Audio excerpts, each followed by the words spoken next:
Napenda yanayotokea yasiyotarajiwa yakitokea kwa mtu.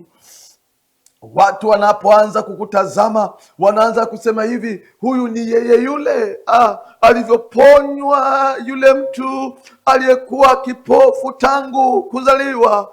Biblia inasema watu walipomwona wakasema huyu sio yule. Wengine wakasema sio yule, maana angekuwa yule amepataje kuona?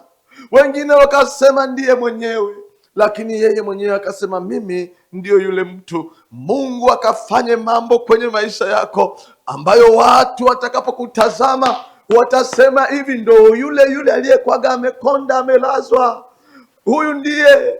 Watasema hapana, labda anafanana naye, lakini Mungu mwenye kufanya mambo yasiyoweza kutarajiwa ana uwezo wa kukuinua hapo ulipolala katika hali ya kupoza. Natamka kuinuka katika jina la Yesu Kristo. Unapoanza kutembea sebuleni, watu hawaamini, maana walijua umepoza, maana walijua utakwenda kaburini, lakini tunaye Mungu anayegeuza matanga yetu kuwa machezo. Haleluya! Matanga maana yake nini? Matanga maana yake watu wanajiandaa kuzika. Matanga maana yake watu wanajiandaa kuleta sanda. Matanga watu wanaanza kupika vyakula vya maombolezo, lakini tunaye Mungu anayeweza kugeuza matanga yakawe machezo katika jina la Yesu Kristo. Vyakula vile vile vilivyotarajiwa vivyo vya matanga,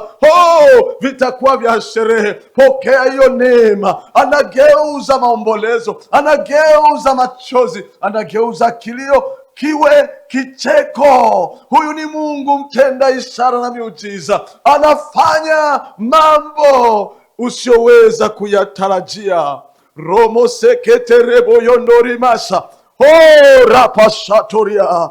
Mambo usioweza kuyatarajia, mambo usioweza kuyatarajia yakawe fungu lako, maana Mungu wetu ni Mungu anayetenda. Usiangalie udhaifu, usiangalie unyonge ulio nao. Unaye Baba anayeweza mambo yote, mwenye vyote. Usiangalie udhaifu na uduni na familia ulio nayo. Unapookolewa unageuzwa uraia. Unatoka kwenye familia ya laana, unaingia kwenye familia yake Kristo ambaye alichinjwa ramasia, alichinjwa kwa damu yake, akamnunulia Mungu watu wa kila kabila, watu wa kila jamaa na lugha.